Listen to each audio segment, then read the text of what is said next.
صل علی محمد و آل محمد۔ یہ مسجد نمرہ ہے عرفات کے مقام پہ۔ پیغمبر گرامی اسلام محمد مصطفیٰ صلی اللہ علیہ وآلہ وسلم جب عرفات میں تشریف فرما ہوتے تھے تو اس وقت آپ اسی مسجد میں تشریف فرماتے، اور آپ کو وہ مشہور خطبہ جو حجۃ الوداع کے موقع پر رمضان کے آخری جو جمعہ ہے اس میں جو خطبہ دی آپ نے، تو یہی مقام اسی مسجد میں آپ نے خطبہ دی۔ اس کے علاوہ یہ انبیاء کے جو بھی مصلی ہیں، یہ بہت بڑی مسجد ہے ماشاءاللہ۔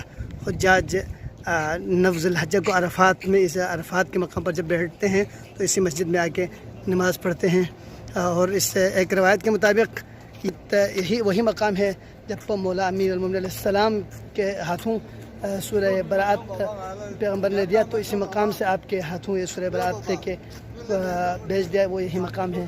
یہ مسجد نمرہ کے نام سے مشہور ہے۔